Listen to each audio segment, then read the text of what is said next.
city and obtain the benefits from annexation into the city, I could literally increase the value of my property, its resale value, its development value, etc., by literally hundreds of thousands of dollars. So while we may have a case here or a case there of somebody who comes in and they don't really know what they're going to do with the property or whatever, the whole concept behind applying for annexation is that there are very tangible business value benefits to annexing into a municipality in order to obtain its services that substantially improve the value of the property. As a result of that, this is why we get requests to annex in, because if there was no value to be made from it, if all of the intrinsic value to that property existed without the annexation, they wouldn't pursue it. So in the greater scheme of things as to what that $2,000 or $7,000 can mean to the person who owns that property in terms of development value, I think it's a really small price to pay. The fee that we're charging is actually to recoup the cost so that that burden is not placed on the other taxpayers. Mr. Pick, and I'm sorry if Mrs. Smith is done, I have a couple of questions as well. Okay. First of all, I think that the changes that were discussed are beneficial, and I think you've done a good job of incorporating them.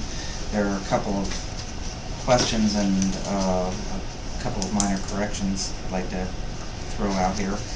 In number 1, under the "and be it further resolved," where it says the annexation fee shall be paid prior to the introductory work session review, I would insert after that of the annexation request by the City Council.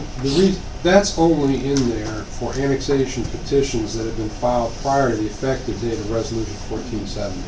That's a throwback to the original language of the original policy, and that was, there may not be any that annexation petitions that Okay. applies to. Okay, I just wanted to be sure that the language was clear that the work session review we're talking about relates to that.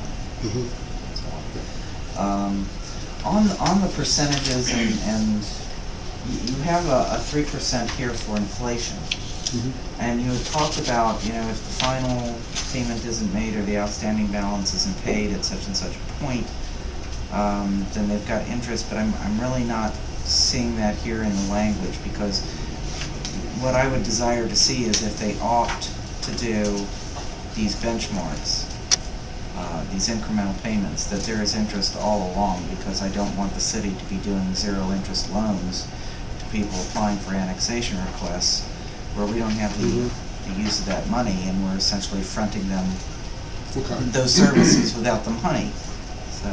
So what you're talking about is a 3% with inflation factor would apply to the amount that is outstanding at any point. I think they're two separate issues. I mean, one, interest is what you pay because you're getting the use of someone else's money.